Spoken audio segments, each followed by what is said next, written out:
is one, isn't it? Yeah, I walked between 12:30 and 1:30. Yeah, you picked a high school.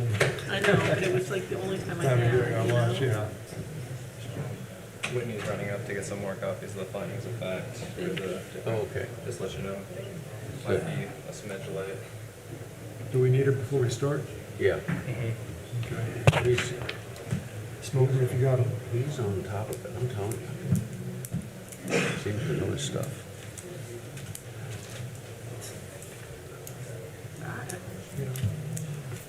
I'm real curious.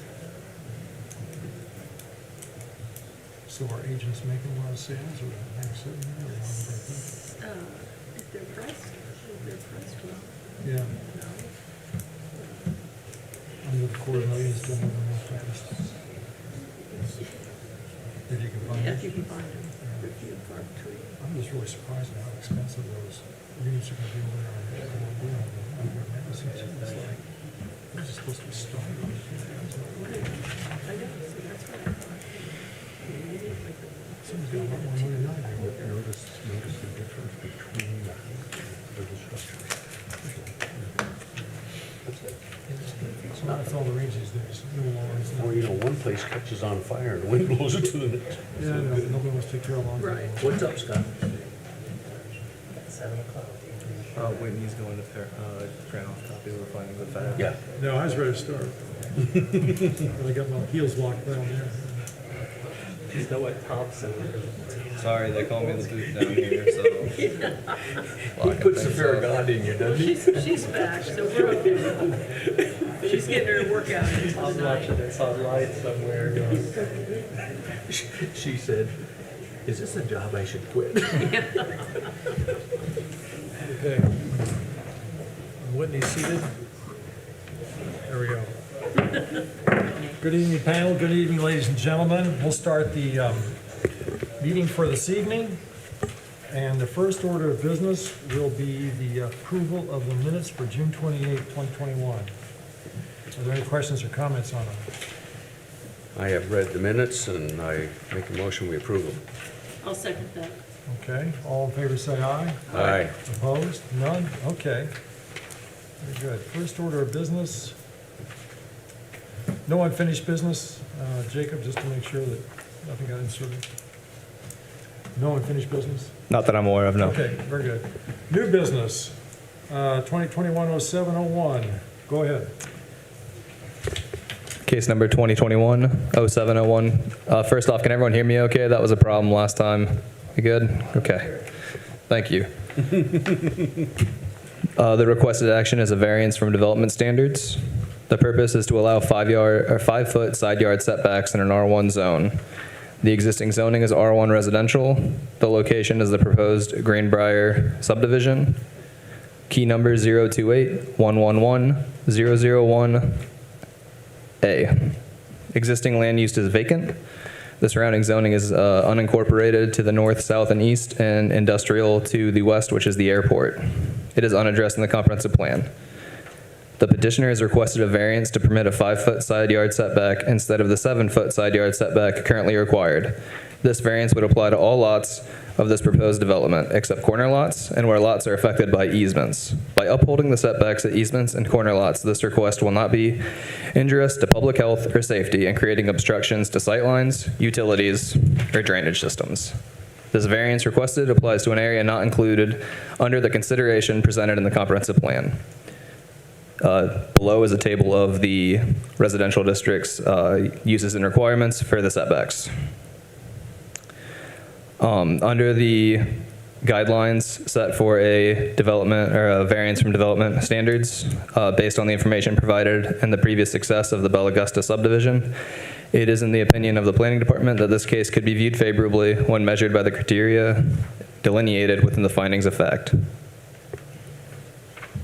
Okay, Jacob, thank you. Does anybody on the panel have any questions or comments for Jacob? Okay. Not for Jake. Well, then we'll start by letting anyone who wishes to speak in favor of this motion to step forward. And if you would, just state your name. Jeff Thomas, Oakmont Development. We're here doing the Greenbrier subdivision. And in working with staff and everything, we know this is a property that's already zoned residential. And we are in requesting for the 5-foot side yards. We know that your ordinance is 7. In our building criteria that we've set forth and been working on, the 5-foot works a little better. Obviously, where easements and/or utilities are needed, we abide through any of the approvals that we'd have for water, sewer, and storm, or drainage or anything like that. So we are requesting that we go from a 7-foot side yard to a 5. Is it just me, or is that speaker not doing much? Yeah, can you Pull the bend mic down. microphone down a little bit, sir? Yeah, pull it towards you a little bit. There you go. There you go. That's Is that better? Okay. Thank you. Was there anything else you wished to add? I didn't mean to cut you No. off. Okay. What was the first name again? Jeff Thomas. Jeff, did you and Jacob and the city engineer all get together and everybody was on board, Jacob? This has been reviewed in the city? For this BZA case, we didn't necessarily include the engineer because this is preliminary approval before the plat would go to plan division, or plan commission. So this is just them requesting to submit the final plat under the standards set by these BZA cases. Okay. And then have streets and all that been looked at too yet, or no? Not reviewed under the plan commission, how we would do that. Come later? Yeah, that would be for next month. I believe it's August 9th is that meeting. Okay, real good. Panel, anybody have any questions or comments for Jeff? I'd like to know if all those people in the Dells got a letter notifying them of this. All the people who? In the Dells, No, They only didn't. for property touches that. only adjoining. Okay. If there are no further questions or comments, I'll let you go, Jeff. Thank you. Anybody else wishing to speak in favor of this request? Okay, then we'll close that off. Anybody who is opposed or just have questions they want to have clarified is welcome to come forward now.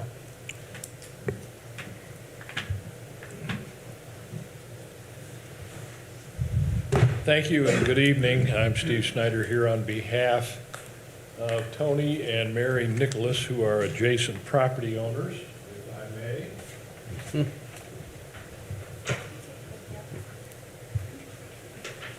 Good to see you again, sir.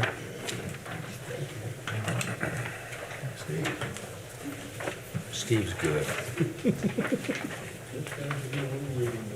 Thank you, sir. Colored glasses. Yeah. Okay, there.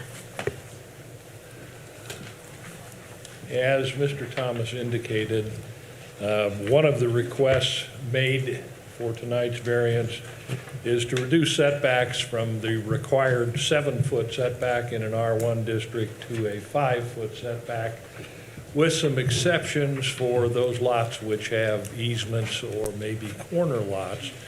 There is also a request pending to reduce setbacks to 0 feet on a series of lots which are much smaller than the required lots, so that there could be essentially common walls.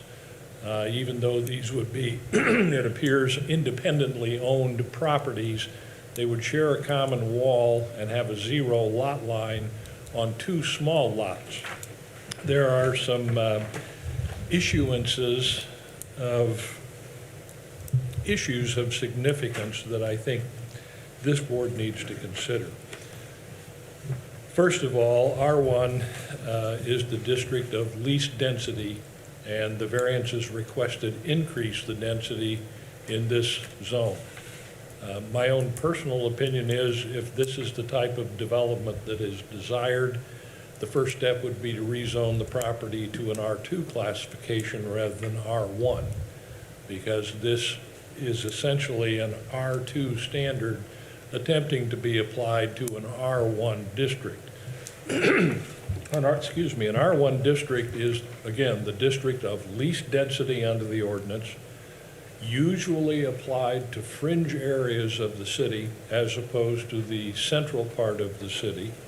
It is the most restrictive of all of the zoning districts, and the amenities are required to serve a development the potential for schools, parks, open playground areas, and a minimum lot size of 8,750 square feet with sewer, a minimum width of 75 feet, side yard setback of 7 feet or 10% of the width of the lot, and a maximum lot coverage of 45%.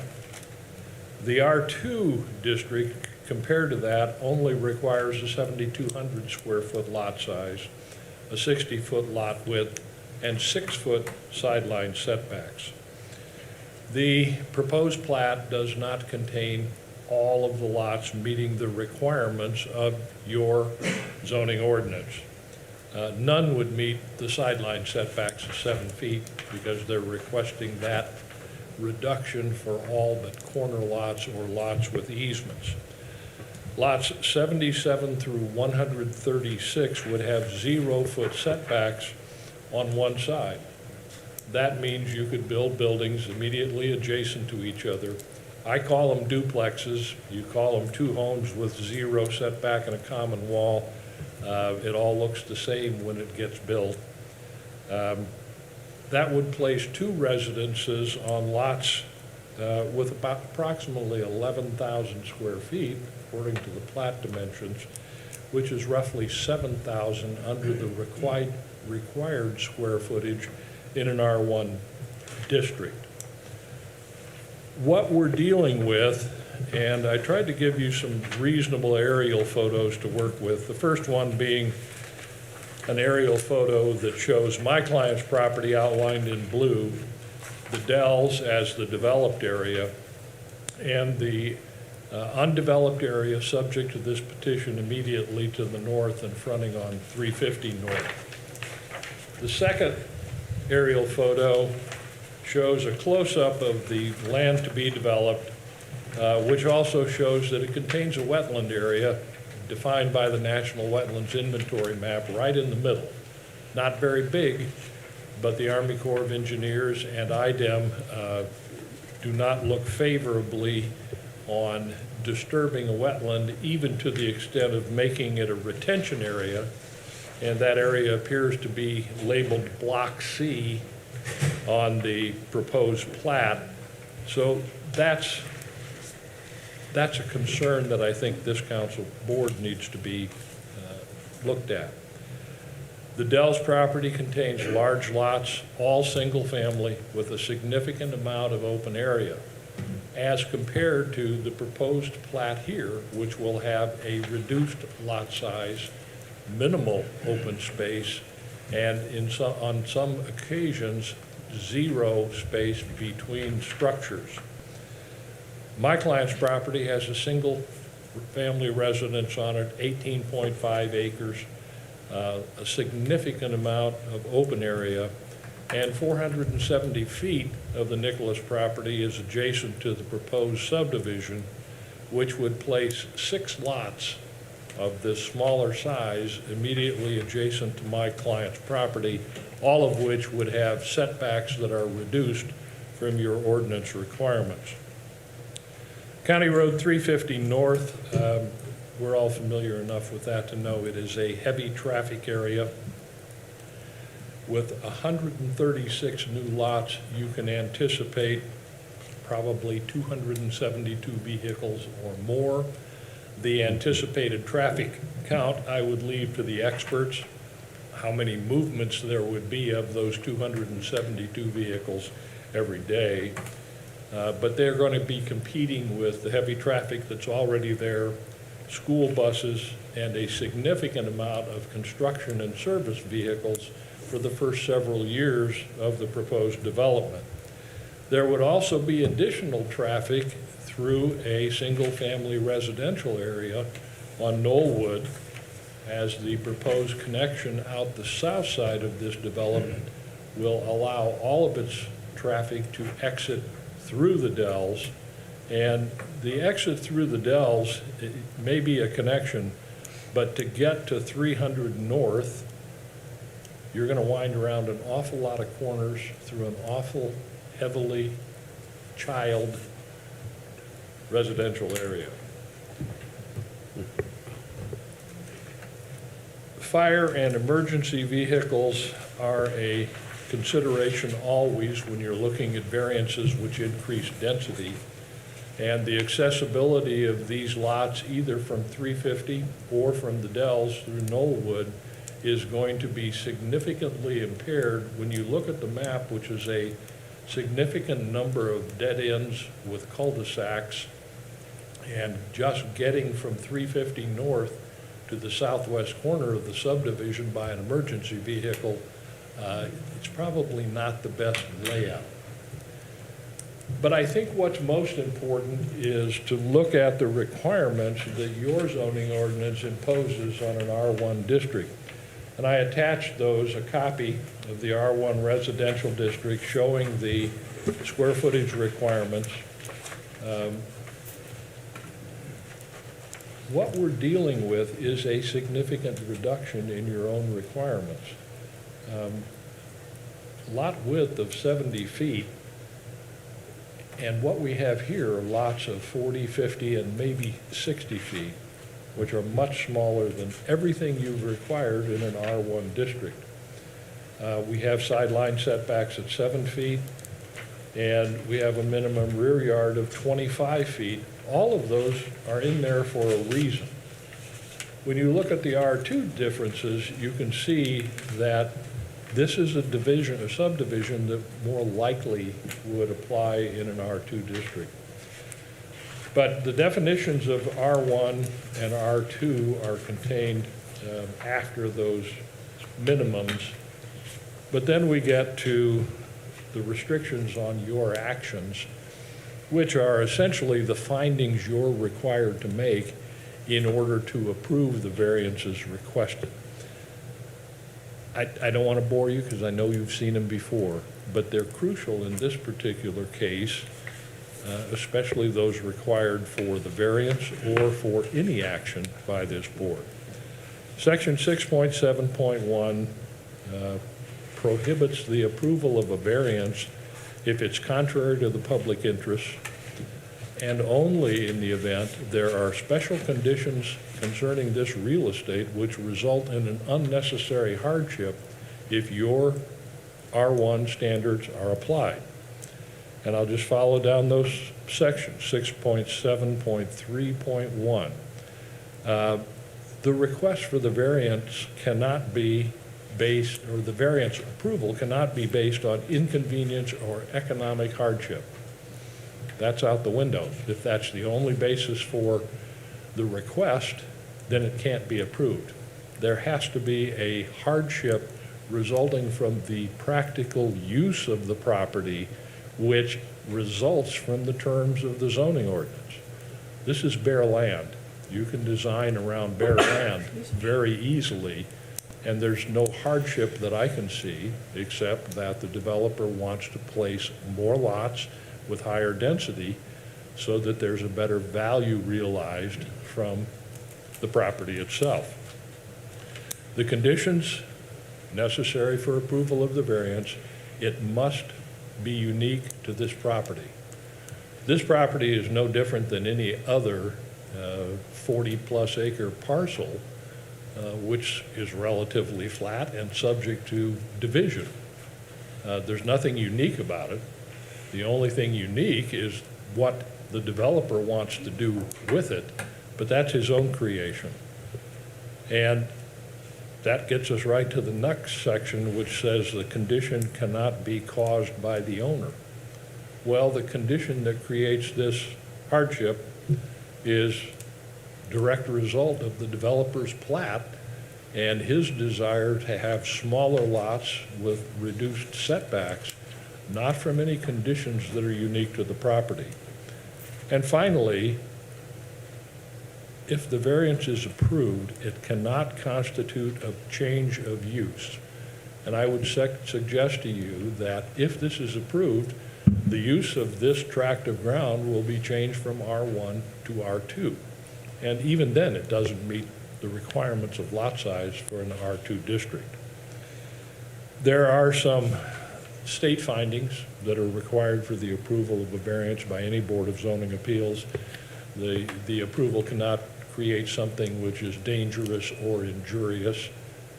traffic in this condition may fit right within that description. It cannot have a significant negative impact on property values, and I would suggest putting an R2 subdivision next to the Dells or my client's property does just that.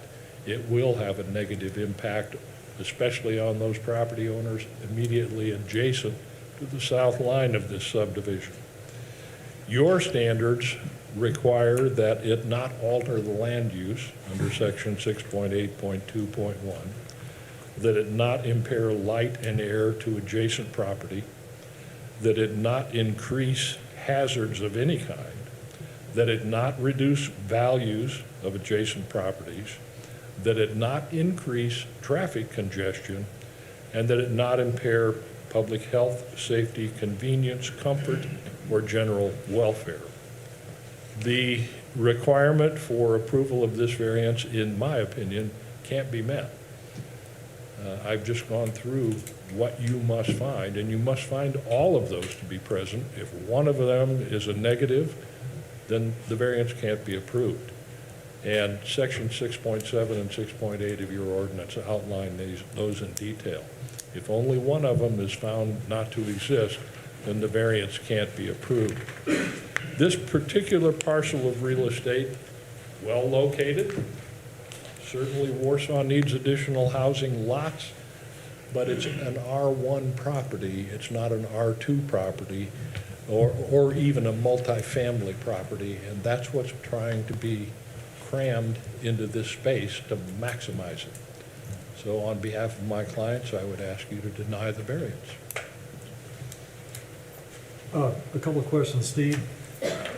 When you talk about traffic, lot size of other whatnot, fire and traffic, I'm trying to make sure, are you trying to stop this whole project, or are you just trying to make sure all the lots comply with an R1 zoning? If a plat is presented to the Plan Commission that meets the requirements of an R1 district, then the Plan Commission doesn't have any discretion. It has to approve that plat.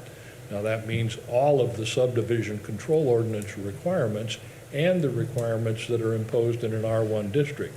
We're not trying to stop development. Okay. We're trying to say that the development needs to be consistent with the R1 standards and the standards that already exist in the adjacent properties. Okay, to that point, the three things that I've got, and correct me or add, or believe as you see fit, you're objecting to the 7-foot exemption.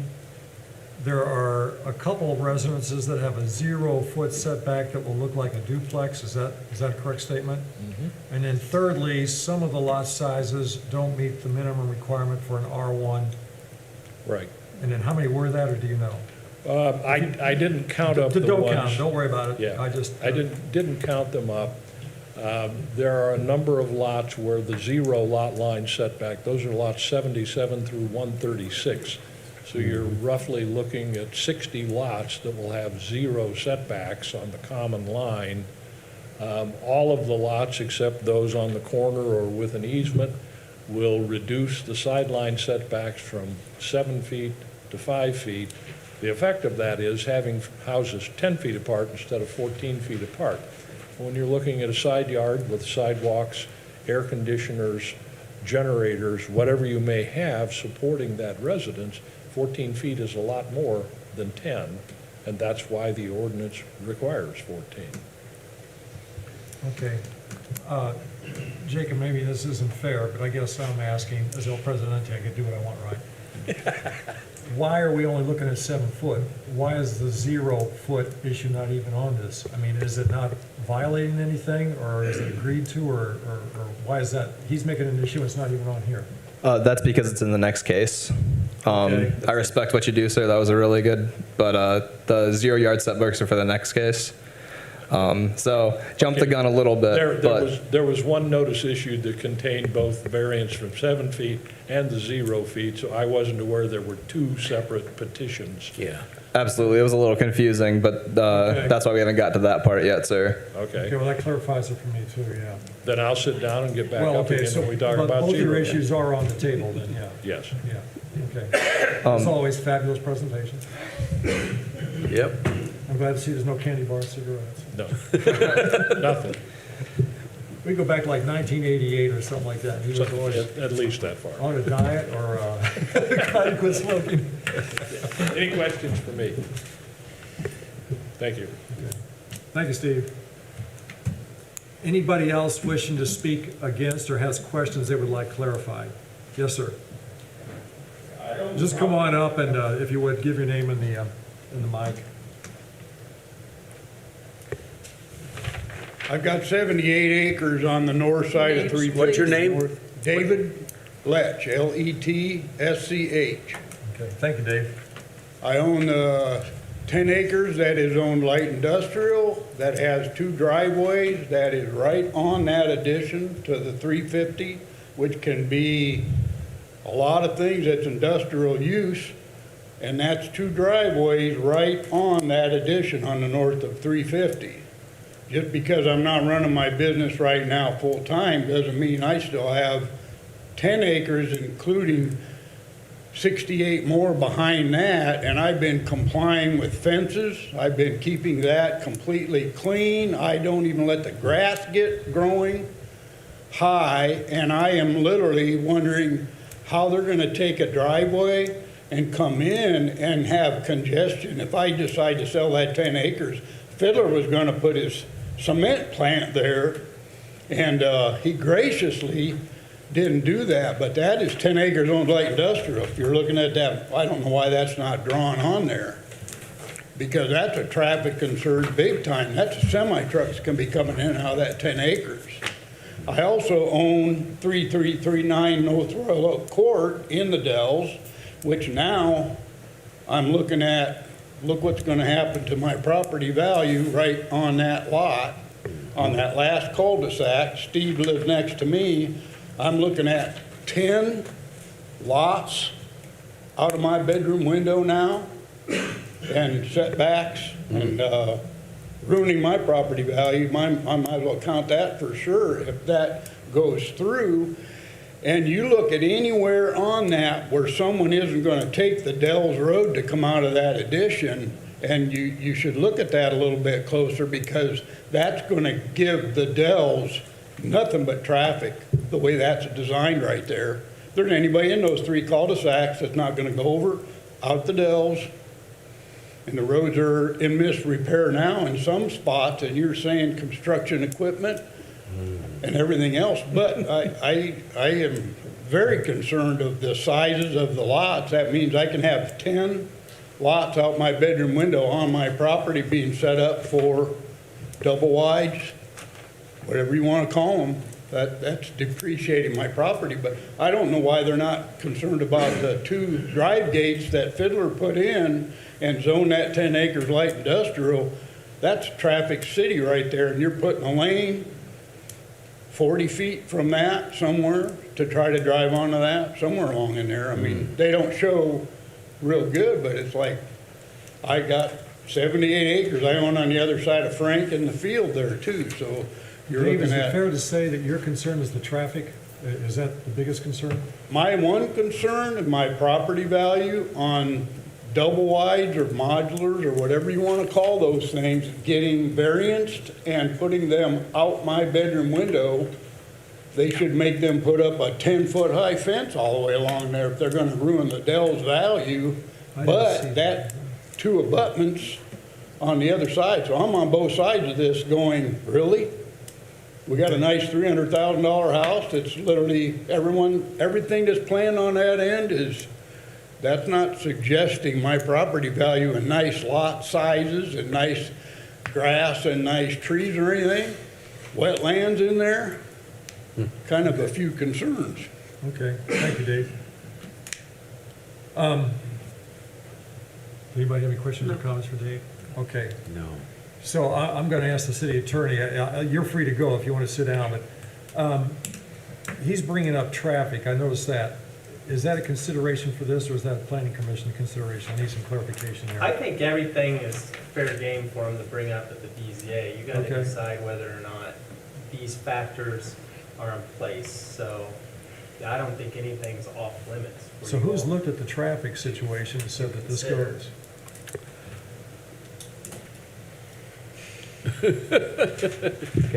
Smart guy, you passed So the buck right away.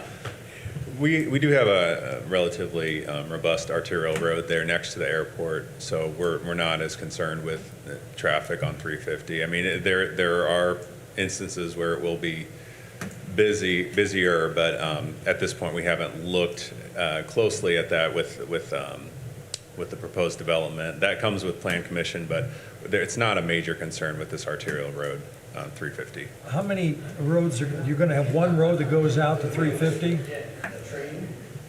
I'm sorry, what was that? There's one road that's going to go out to 350?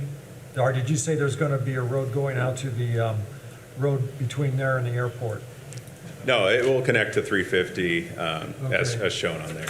And that's the one entrance and exit? There's also the one to the south. Going south. Yeah, but There, yeah. there are numerous subdivisions in the city with this configuration, this number of homes with one egress, one ingress. Yeah. This would have the two. The Dells also snakes around, so if we did pull up the GIS of the Dells, you can see that it Yeah, wouldn't I be saw the roads, yeah.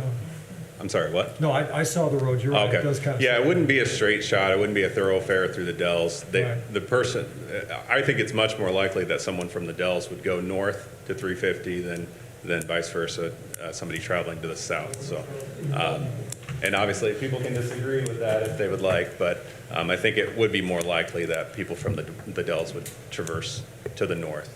Okay, Dave made a comment about double wides. What are we looking at here? You can talk to the contractor about the type of housing that they're going to put in, but it wouldn't be a double wide. That wouldn't be Silver. the product. that they would Units on the Silver Fox. Yeah. Yeah, It's gonna be, aren't they more units like at Silver Fox or Tiger's Retreat, where you Bella have? Augusta would be Yeah. another example of Right. that. I've got some pictures. So Yeah. the one thing I'd ask you for to keep in mind, and also everybody in the crowd, this was presented as two separate petitions. So, and I understand everybody's speaking about the same thing, but for your first consideration, you are being asked to consider petition 1, which is the 7-foot setbacks, the 5-foot setbacks. It's your meeting, you run it how you see fit, but as far as considering the petitions, the 0 setback is for the next petition, and so I just wanted it to be clear for everybody that, and I wanted to make sure that the petitioner had an opportunity to speak about the 0 setbacks when we get to the 0 setback Right. petition. But I understand in the interest of time, you may choose to let people speak about both petitions together, but I just want to remind you that they're two separate issues presented in two separate petitions, so. okay. Thank you, Scott. Thank you, Justin. Okay, is there anybody else who wishes to speak against? Yes, sir. Good evening, thank you for your time. My name is Matthew Graham, I live in the Dell. Could you please pull the mic Speak down, up, you're sir? saying I'm short. Here we go. Is that better? Yes, thank you, sir. My name is Matthew Graham, I live in the Dells. Thank you for sharing what you did. I think that if you were to speak to somebody that actually lives in the Dells, you would find that traffic is not as it may seem on paper. And especially if you come to the north and west side, you're going to find that at about anywhere between 4 o'clock and 6 o'clock, at least 3 or 4 times a week, there's going to be a train stop there for about 20 to 30 minutes. So when we're talking about no traffic coming back through the Dells, I understand that may be how it looks on paper.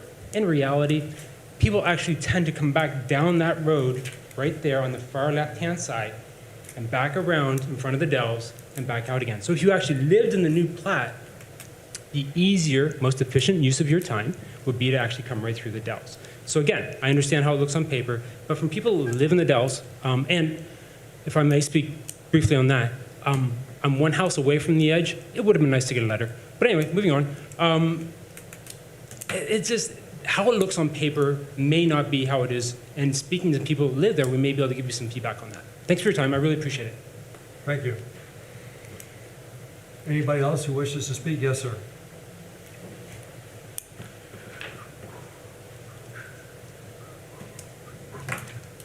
My name's Jeremy Corson.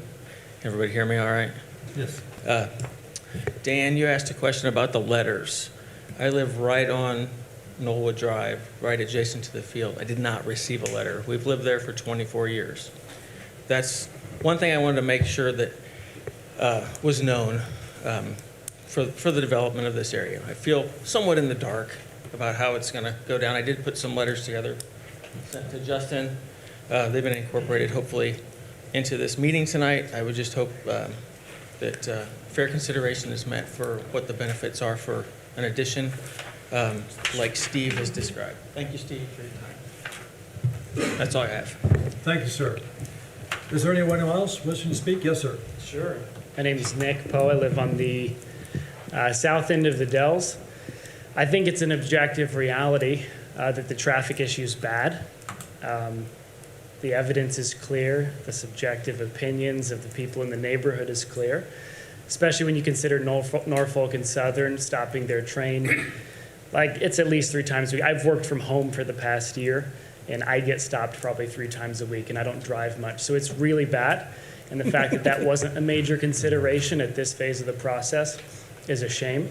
But beyond that, I think the real issue, and the thing that's driving so many people to this meeting, the neighbors who are speaking, is really about property value. It's not conjecture that property value will go down for those who are adjacent to this new division. So it's actually been studied since like the late 90s. Affordable housing, tract housing, multifamily. There's been a ton of research done by the University of North Carolina at Chapel Hill that basically asks the question, do these types of homes that are disproportionate in value affect neighboring communities? Would it affect the Dells? Would it affect an established subdivision? And all of the data is really clear that it does not affect property value if you have 2 or 3 triplexes, if you have a couple tract homes. But the language that these studies points to over and over and over again is the word cluster. If you cluster in a bunch of homes that are affordable homes, starter homes, things of that nature, and butt them up against an established neighborhood, the established neighborhood will go down in value. And so you have to prove and demonstrate we're not doing harm to the adjacent neighborhood in order to approve the variance. I think on that basis alone, you can't in good conscience do it. A lot of people have their retirement, a ton of value stored in their homes. They worked really hard. They built up companies, built up careers to buy a good home, and they have a big open backyard view. And now they're looking at, 4 tract homes packed in. That's going to affect value. It's going to affect the rate at which value increases in their home. They're trying to fight against inflation, trying to levy against insurance or interest rates. And beyond that, the liquidity of these homes are really going to be affected by establishing this neighborhood. So I think the best we can do is say we can't approve the variance. It's going to, this image looks like, I've seen sardine cans with more breathing room. And so I would say don't approve it. I would request on behalf of, 150 plus homes in the Dells, please don't. I think this is a really good idea. Approving this is a really good idea for a couple of investors. It's a really bad idea for people who have real assets that they're trying to preserve. And it's a neutral idea for potential residents because they don't care if they're going to be packed in a 40-acre field here on 350 or if they're going to be behind the racket club or somewhere else.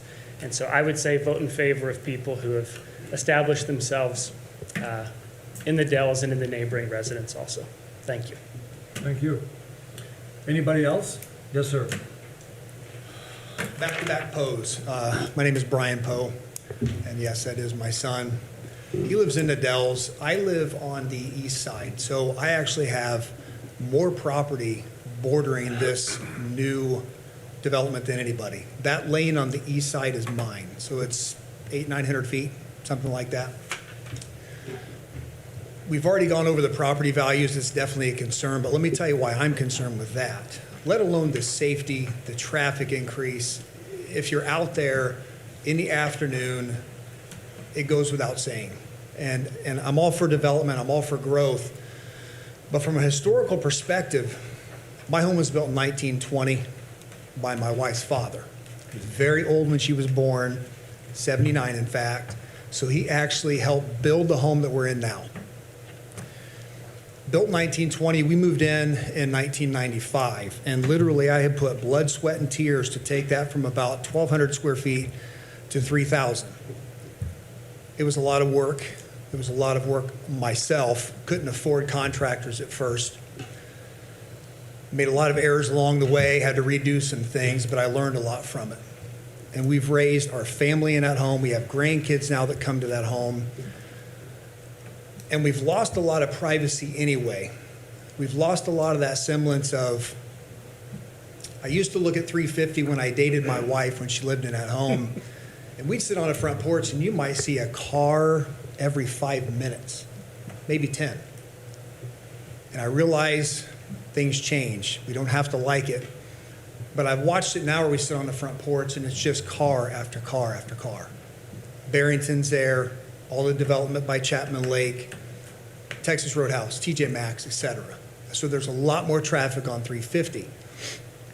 If you consider 136 homes and at any given time, if only 10%, if there was one vehicle per home, so say 13 cars on 350, that's 13 cars at the intersection of 350 and 15. In and out of that drive, which is about 500 feet west of my lane, somewhere in that neighborhood, the speeds at which people drive there is already out of control. Made several attempts to the Kosciuszko County Sheriff to watch it. It's done no good. So I have safety concerns, property value concerns, and last but not least, privacy concerns. We like to walk down that lane even and get the mail. There's a church next to us that has a 10-acre field. The county said a long time ago nobody could develop that. It is what it is, and it's going to stay that way. And so on the right side, east side, there's the churchyard that's empty. On the left side, literally 20 feet away from my property, we're going to look at the back side of these villas, et cetera, whatever you want to call them. And the difference in this and Bella Augusta and some of these other developments is you don't have established neighborhoods like the Dells and like Barrington, like the homes across the road, my home, the neighbors that live down that have access with us. They're all in excess of value of what's going to be right in front of us there, and it's going to border my property all the way down to 350. So definitely, please consider, as Nick had said, the people that have been there and established and have worked and have invested to build their homes or remodel their homes extensively. It's important. It's important to consider that. I'm all for capitalism, and I hope a developer of any type makes as much money as they possibly can. I mean that sincerely. But at the same time, there should be some consideration to what type of homes you're putting in there. There should be a base minimum, whether it's $250,000, $275,000, whatever, and not anything like that that requires 0-foot setbacks, entry-level housing. And I'll close with this. I'll be honest, in full transparency, I've had kind of a bitter taste in my mouth from the beginning on this, due partially to what I said, but as well, I sent an email to the former city planner and the mayor when they first proposed this, and the reply was very dismissive, very much like, we're doing a development, we're in need of housing, pound sand. You can read that in emails, and all of you have probably received those before, where somebody is basically telling you, this is how it is, get lost. And that was disheartening from the beginning. And then we find this. Not only are we putting homes in, we're putting 136 in a 33-acre field where traffic is a concern, as well as property values and safety. So please consider, definitely change this, whatever we have to do with the zoning, the lot size, whatever. But as it stands, this definitely should not be approved. Thank you. Thank you. Is there anybody else wishing to speak? Yes, sir.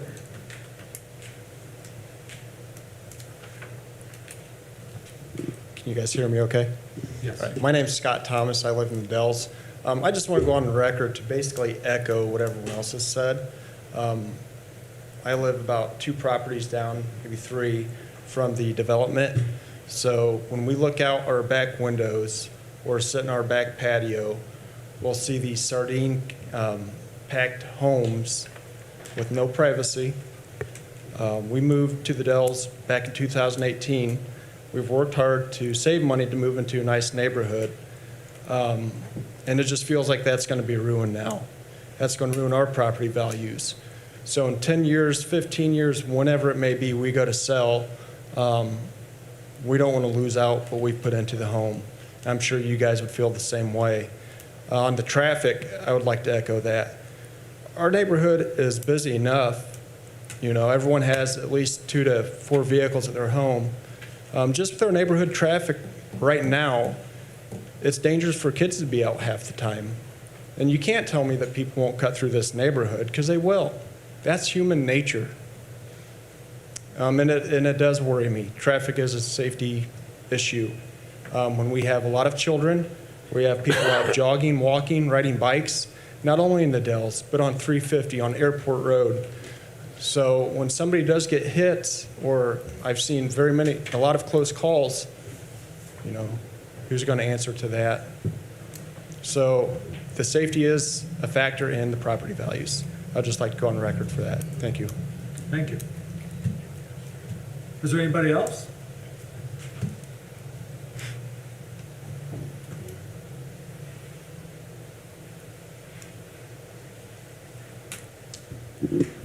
My name is Jacob Kissling. Is that okay?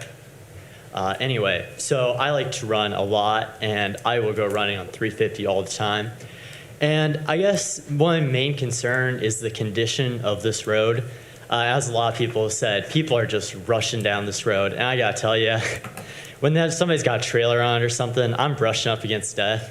And my concern isn't so much me, it's all the kids on these lots. And also that this road is just not in good condition. There's potholes on it, and also whenever I'm running down it, there's roadkill on it, and it's a bit of a danger zone, honestly, and I'm just kind of worried about how you would address that and make sure that it can still be safe. So that'd be it. Okay, thank you. And anyone else? Going once? Yes, sir. Ken Easterday. I'm just going to echo what everybody else is saying too. Just want to get it on record, the same thing. So I won't bore you with the big details, but the same as safety, traffic, and property values. So thank you guys for your time. Thank you. Again, anybody? Yes. Hi, I'm Lana Farling. I also live in the Dells. We've lived there 26 years. We've raised both of our kids there. It's been the best place for, our kids to grow up.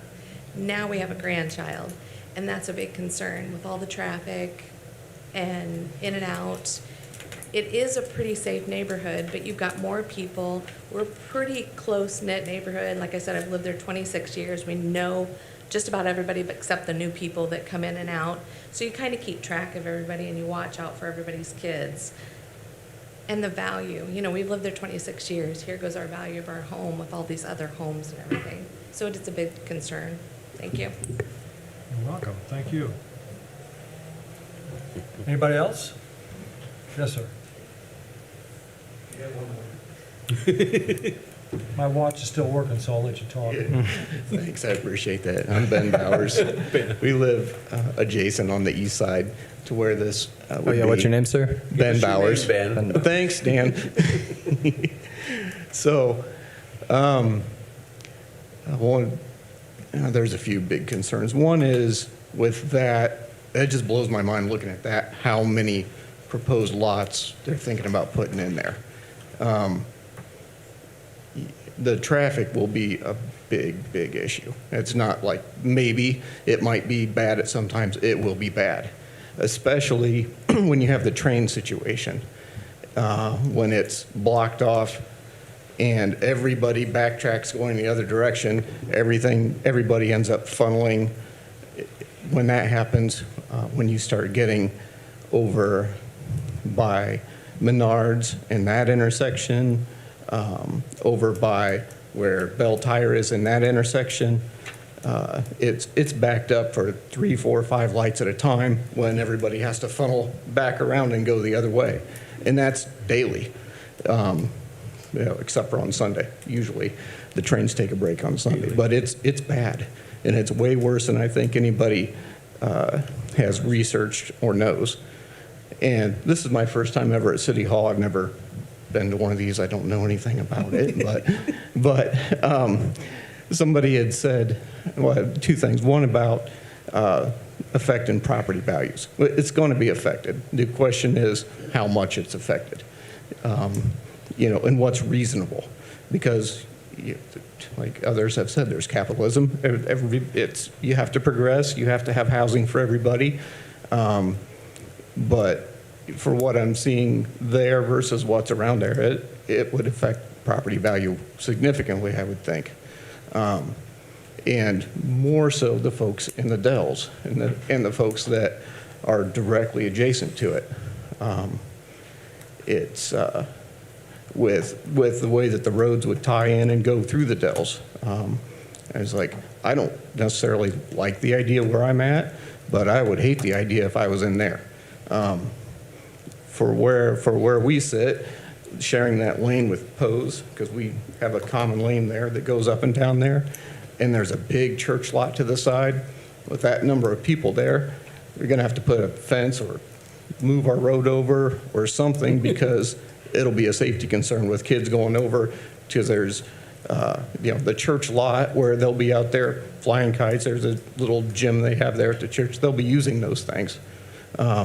So there need to be something there. And I don't know, where there's any areas inside of that for a park area. It looks like there's a pond there. This is the first I've really looked at it or seen it, but those are my two big concerns. Is three.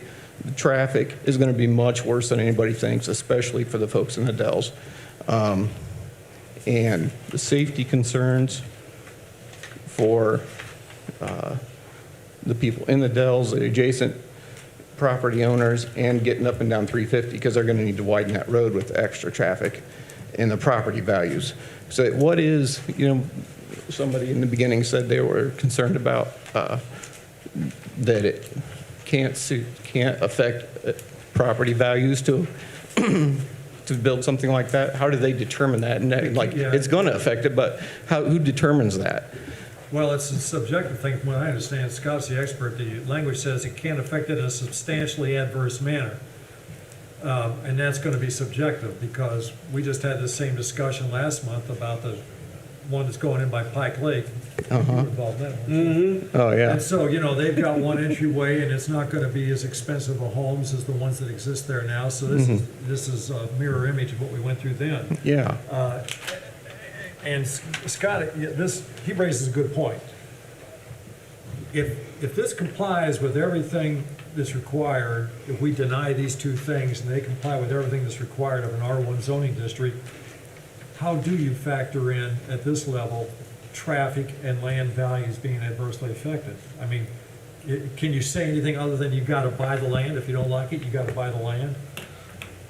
So you're asking, I think, if you want to sit down, go ahead. I won't type. Two separate questions. So they have to get plat approval, but they're not here for plat approval. They're here to ask the BZA for a variance from our zoning ordinance. And so the question before us is whether or not they meet the criteria to allow the BZA to grant the criteria. And that is, the burden is on the petitioner to show that they meet the criteria, those three things. And so the question before us on this is, do they meet the criteria to allow the variance from 7 foot to 5 foot? And there's all the reasons why they may or may not meet the criteria, and that's up to the four of you to decide. But as far as if they meet the requirements of how it is zoned, then if it met all the requirements, they wouldn't be here for the need for the BZA. They would submit their plat to the Plan Commission and ask for approval of that. And if it met all the ordinances, then they would, I think you'd have to grant the plat if it met all the factors. And of course, some of those factors, as was brought up previously, is does it meet the city's master plan and all those other things. But I think the question today is, do the petitioners, have they carried their burden to allow you to find the three big questions that you have to sign off for at the end to allow the variance? Well, where it gets confusing to me is, of the three things that you point out to us, there is safety and there is land values, and that's part of the decision process.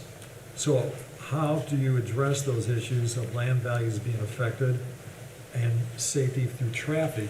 This seems like a very narrow question, but can possibly expand to these broad areas. Is this the forum for that, or is there some other area of address for that if they're concerned about traffic and concerned about? Well, I think it's a forum that you can consider that. I think amongst the questions you're being presented with from the remonstrators here tonight on the BZA is, do those concerns lead you to believe that there are safety concerns, that it would be injurious to the public health safety? Also, whether it will substantially adversely affect other property values. And that's not for me to decide, that's for the four of you to But what decide. you're saying seems, if it comes down to at the end, all those questions, does 7 foot to 5 foot make that big of a difference in terms of that? And is that all we're really deciding at this point? If we say, okay, you can't have the 5 foot, you gotta stick with 7, I don't see how that really erases all their concerns. And is this even a forum we can even do anything about that? Rick, it doesn't. It doesn't. Yeah. Now- Then do we have the power to even do anything about that? Well, the older developments in Warsaw had the 5-foot setback. And there's a reason why they increased that to the 7-foot setback on the sides. That gives you 14 feet between your property or your house and somebody else's house. You gotta get a fire truck or something. That's right. So, and if you look at this thing, all these lots, you count them all up, there's 4 feet added that's to the developer, 132 feet, 132 to 140 feet that's added to the whole plat that they can stuff a lot in there and a house. That's a lot. Well, Scott, in addition to that, I guess something I want to hear Jeff talk about is, the last one, a strict application is the result of some hardship that will be incurred. And I guess I've not heard what that hardship is that justifies us giving this variance. Well, if you don't think you've heard that, you can ask the petitioner if they want to. I think it'd certainly be appropriate Yeah, for the I'm gonna give a chance petitioner to to reply here. respond. I just wanted to hear You know, when it comes to zoning and stuff, things happen many different ways. So it starts with what the ordinance is. The city council chose what they wanted the ordinances to be. There were public hearings about how we should have ordinances and zonings. And that was determined, and it's set out in these tables, and you got the zoning code and all that stuff. If they meet those ordinances, and then the plats should be approved. If they don't, they come before the BZA and ask for variances, and if they meet the criteria, there's instances where you can grant them the variance. If for some reason it doesn't seem that these things are a good idea, there's also the opportunity to petition for a change in zoning, or a change in zoning rules, or a Why is change that in not being ordinances. What, I'm sorry? Why are they not petitioning to rezone this? Well, they may. Okay. I don't know the petitioners. I'm just telling you it's not uncommon for someone to ask for a variance from the zoning, and it's not uncommon for this board to grant variance from the zoning if they feel the petitioners meet the criteria as set forth in our ordinance and under state law. Did you want to make a comment, Justin? You started leaning forward there like you had. Just the zoning process, I mean, they could pursue that, but it's just it's a protracted process. So the BZA has seen several of these subdivisions with the same arrangement go through. So that's all I was going to mention, that they definitely have that opportunity to do a PUD or change the zoning. It's just would be a different body. It would be through the council, but it's not uncommon for this board to see these kinds. Thank you. Okay. With that, I will close the discussion to the public. No, I'm sorry. Jeff, come on up here. It's time for rebuttal, yeah?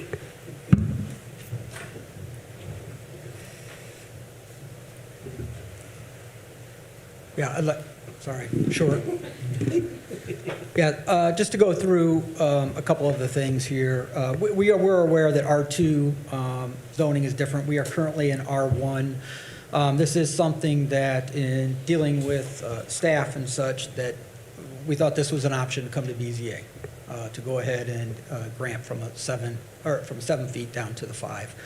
When we talk about public safety and stuff, or streets or traffic, anything like that, us going from 7 to 5 doesn't affect our layout from the standpoint of our streets, our connecting to 350, traffic on 350, or anything like that. Whatever the city traffic department asks us to comply with or look at, study, we do those things. And then we certainly work with them on whatever measures are needed on 350 or through the subdivision.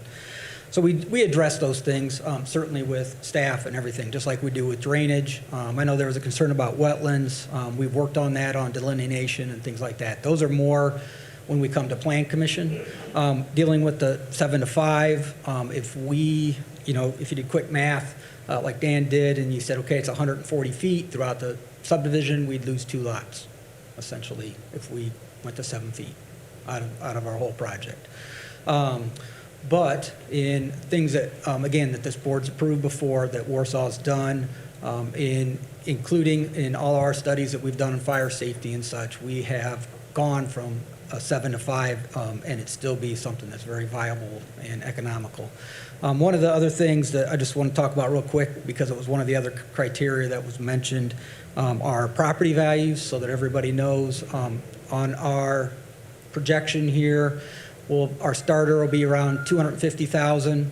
On their attached villas, I know we'll get into that here in a minute. We're going to start each side about $270,000. We'll probably average $300,000 to $340,000 on the houses. So and one of the criteria was, what does that do for values, correct? The average in Dells, if we look back this last year, sold for about $280,000. So we are very comparable to what's in there. We will be, other than, we're going to be newer, and the other thing to consider is the Stubb Street. Obviously, it was contemplated when Dells was that this would eventually come out to 350. We're now completing that, so I think this was contemplated in some things that were thought of 20, 30 years ago or such. So again, in addressing this, not so much from a Plan Commission standpoint, but from going from a 7 to a 5 foot, some of the safety concerns and value is, I think we just addressed.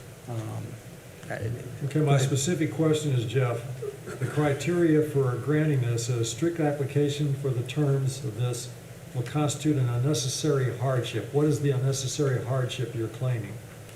Well, again, from our design and how we do this, this piece is it's rectangle. It's very narrow going from the Dells to 350. So for us in our layout, it worked out better for us in being able to contemplate best and highest use for this property if we had 5-foot setbacks from 7. Obviously, we'll have to deal with the other side when we get to that. Anybody else have any questions or comments? I like it. Okay. You've been quiet. Do you have anything? No, you're not even talking to me. Okay. I guess you're done. No. Okay, thank you. Thank you. Okay, was there anybody else on your team that wanted to say anything? No? Okay, with that, we'll close it to the public then, and now we'll just discuss it among ourselves on the board. Jacob, did you have any closing thoughts? None that would not endanger my safety. You've been in government too long. 2 months too long. Okay. We got to vote on the 7-foot first, then the 0 setback comes up separately, and you all get a chance to talk again. Yeah. Order your lunches now. Yes, sir. Would it be okay for everybody in the Dells to receive a letter of notification of the next meeting? No. There's 2 items on the agenda for tonight. Thank you. One is the 7 to 5 foot setback. The other is the 7 to 0 setback. the way it was just presented tonight, it was, and properly so, I believe, as two separate petitions. And they're going to make a decision on each one while we're here tonight. And I think we've had the conversations that really apply to both issues. So I think by getting this, you've kind of addressed the 0 and the 7. It seems to me they're just small subsets of the bigger discussion that we've had tonight. So I open it up to the panel for discussion.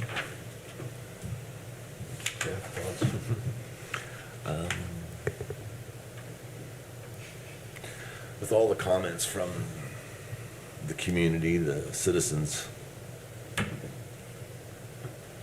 honestly, I can't approve this based on what has been said, because I do think that their points are valid. There is no hardship. It works out better. I agree with you. I suppose that maybe it does, but that's not a hardship. That's a planning, that's a Monetary convenience. yeah, development thing. It's not a, the use and value of the area adjacent to the property will not be affected in a substantial adverse manner. I think it will. I don't know what that is yet, but I think it will be affected. And I don't think anybody knows exactly what it will be, but that is what we have to look at. These are the things that we have to see. And I can, under a clear conscience, say that I see that. I agree. I would agree too, and I would think people who've invested, like they made clear, that they have a right to expect, if it's zoned R1, an R1 establishment. And that's fair game, and I can appreciate that. I don't know if we can do much about the traffic, the railroads and whatnot, but certainly the R1 thing, I think we can. Really not our concern right now, but So- the other is. With that said, will someone make a motion? I will. I'll make a motion that we deny this request. Okay. I'll second. Okay, first and second, all in favor say aye. Aye. Opposed, none. Okay, carries, okay. Now we're on to item number 2. Jacob? All right. Case 2021-0702. Applicant Jeff Thomas is the petitioner. Requested action of variance from development standards to remove setbacks requirements from the adjoining side lots with single-family attached housing units, and to remove the minimum lot requirements from lots with a single-family attached housing unit. Existing zoning, R1 residential, location, the proposed Greenbrier subdivision, key number 028-111-001A. The existing land use is vacant, surrounding areas unincorporated, and I-2. It is unaddressed in the comprehensive plan. The petitioner has requested a variance to augment the applicable side yard setback requirements to allow the construction of single-family attached housing units on lots numbered 77 through 136 of the proposed Greenbrier subdivision. This variance would only apply to the side of the lots where the single-family attached units would adjoin. The non-adjoining side of the property would still conform to the prescribed setbacks. Below is the table of residential uses and requirements displaying the setbacks. The petitioner also requests a variance to eliminate the minimum lot size requirements for lots numbered 77 through 136 of the proposed Greenbrier subdivision. The reduction of lot size would be essential for the development of single-family house attached housing units. This variance request applies to an area not included under the considerations presented in the City of Warsaw's comprehensive plan. Below that, we have the residential use and requirements tables, table 3 for the minimum lot area for the residential areas. Based on the information provided and the previous success of the Bella Augusta subdivision and townhomes located on South Buffalo Street, it is the opinion of the planning department that this case could be viewed favorably when measured against the criteria delineated within the findings of fact. Okay, thank you. Scott, did you have any thoughts you want to interject?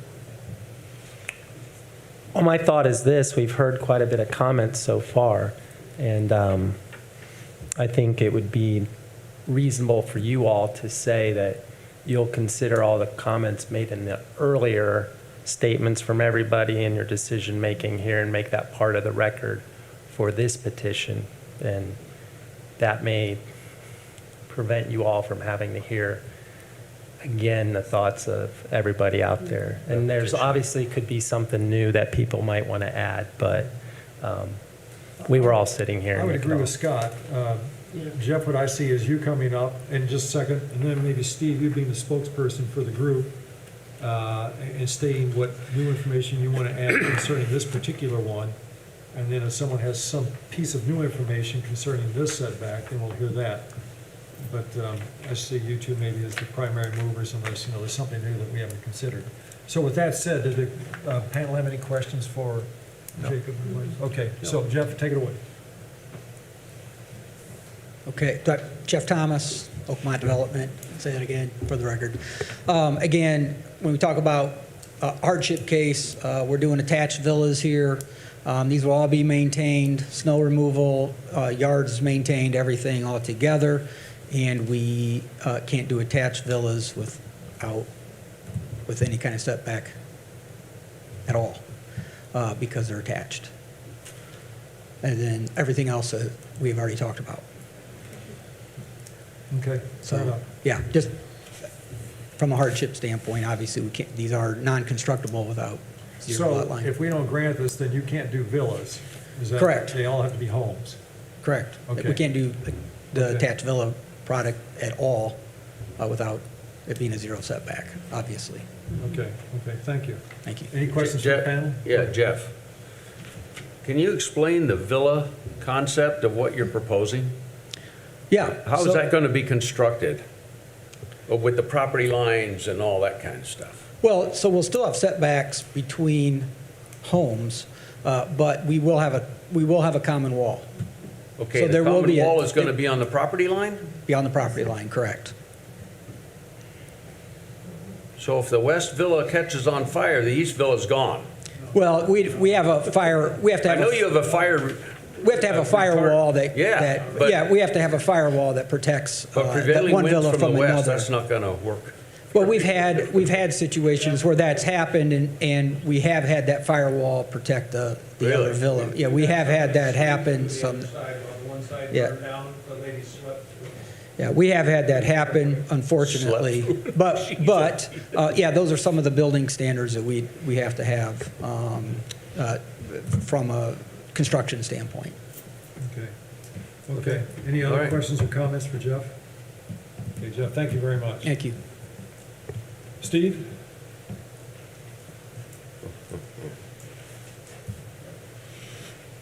Without belaboring it, you're dealing with the same criteria for this that you were for the prior variance request. The difference is here, he's looking to get you to approve multifamily housing in an R1 district. I don't care what you call it, when you got two of them that are attached, that's multifamily. Yeah. Two families living there, it's a duplex. The villa concept is an extension of a 50-year-old condominium concept that was adopted in Indiana. You can have detached villa condominiums, and that sounds like what they were proposing. They want to build duplex villas and then provide all the maintenance required to the exterior and the grounds for those duplex villas. You can do the same thing for a single-family, unattached villa. There's no hardship by making it 14 feet apart. It's just cheaper to build them together, and that's not one of the considerations you have. There is no hardship here. Multifamily belongs in an R2 district, not in an R1 district. This concept is even less compatible than the lot size reduction and the setback reductions from the single-family portion. Thank you, Steve. Does anybody else have something new they want to add to that with Steve's statements? Yes, sir.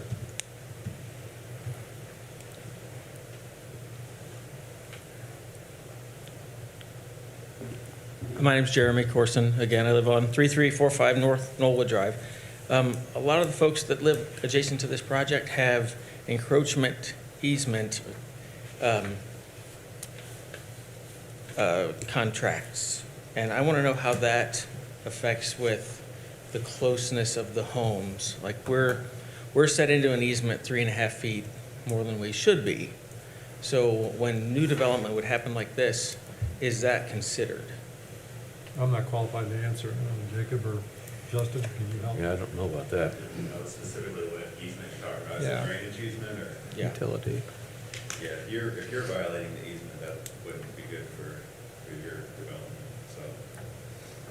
But would it be considered for We have. the drainage easement for the next development too? Yeah, They'd have to make space for that. That's how I If the think. easement's on the side of the property where your development is, that, all the drainage and easements would have to be contained within their development.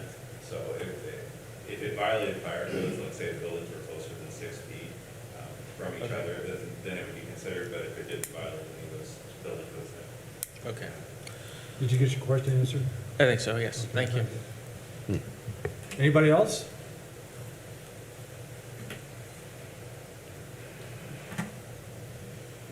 Hi, Scott Thomas again. I'd just kind of like to go back after hearing some of the comments. Starting off about the, basically having multifamily joining a single-family neighborhood. I could see that affecting our property values. Then we're talking about the value of these homes. That is the new construction value of these homes. What about 10 years down the road?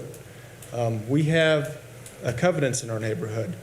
I don't know if this new one will, but will these new houses be kept up to shape? Will they have the restrictions like we do? We don't even allow sheds in our neighborhood. So is this something else we're going to be looking at? Sheds, unkept lawns, weeds, siding, you name it. So that's another concern. So I would challenge that new construction value versus resale, 5-10 years down the road. These people are going to be moving in as a starter home. They're not looking to make this long-term. That'd be my guess. So I would like to express my concern about that comment. And I did hear something about drainage. I'm sure this probably is not the meeting for drainage issues, but no? Okay, that's fine. And then on the fire safety issue, I understand the building construction, the codes. I understand there is that fire separation wall or barrier in between the two units. Speaking from experience, that does not mean the fire will not spread. It happens more than you realize. People penetrate those walls in the attics, running cable, phone lines, HVAC, even if it is a property line, it does happen, and those fires do grow fast. It's nothing that a 1 hour or even a 2 hour fire barrier or wall, whatever it's going to be, will guarantee it'll ensure safety from fire spread. And I think that's all I have. Okay, thank you. Anybody else? Okay, with that, I'll close the discussion to the public. Jeff, did you have a rebuttal?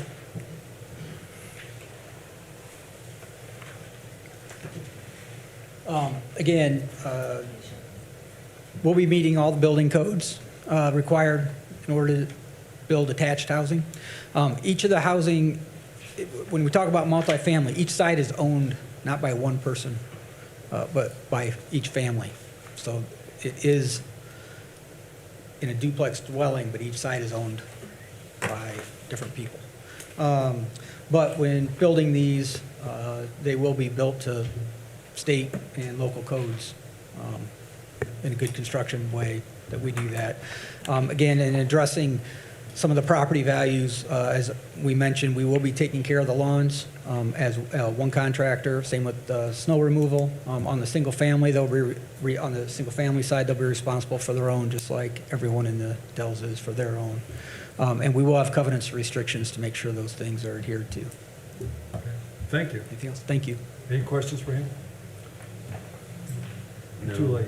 I'm just wondering if their covenant restrictions would comply with what the Dells has to do. Well, I'm not sure we can cover that here. Yeah, you can't do it, can you? Well, the big difference is you don't have any say in anybody's covenants. Right. Yeah, that's Right. private. That's up to the Right. plat developer what the covenants Right, are. And exactly. if they make rules for their plat and they record them as covenants, then all the owners are stuck with that. But that's quite frankly that's a private contract between all those people I understand. inside the plat. And as for the lawn care and that, I can tell you from personal experience, it's 1 foot, it's a city violation, you call the city control officer, or no, the city, what am I trying to say? Danny Hewitt, what's Danny Hewitt? Code enforcement. Code enforcement. Code enforcement. There you go. That's who you go to if the lawns get too high. Yeah. He'll be on it, he's a good man. Okay, that said, Jacob, do you have any closing thoughts? Again, for the sake of my safety, no. Okay, you'll live a long time. Panel, any thoughts?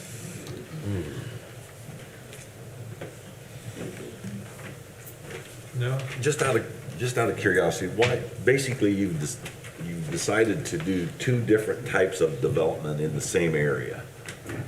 You have single housing and then you have this, I mean, we see this in town, but generally they're not together. We have one type of development here and another type of development here, but not in the same area. Why did you decide to do it this way?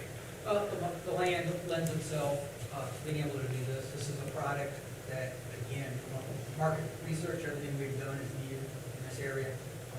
This is an attractive area to do such things. Did that answer your question? Yeah. Okay. Okay, well, I'll start the discussion. I have the same concern as I did on the first one. I don't see the substantial adverse effect. I think the people in the Dells and wherever else are entitled to expect an R1 development in an R1 zoned area. To me, the remedy is they got to get it rezoned R2 if that's going to be possible. Otherwise, I don't see the hardship. That's me. So, does anybody else have any thoughts they want to put out there? Otherwise, I'm looking for a motion. I don't like cramming all those little lots in that field. Put it in the motion. I'd make a motion, we deny it. Okay, Second it. okay. All those in favor say aye. Aye. Okay, opposed? None. Okay, everybody, thank you very much.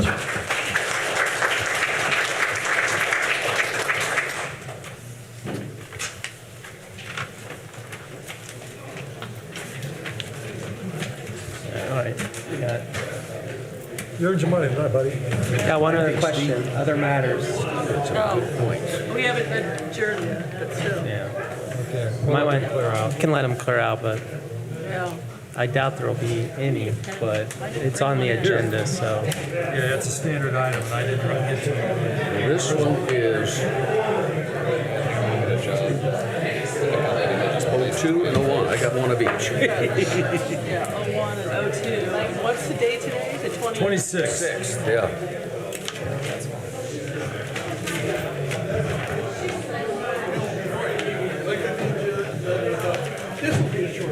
No. Nope.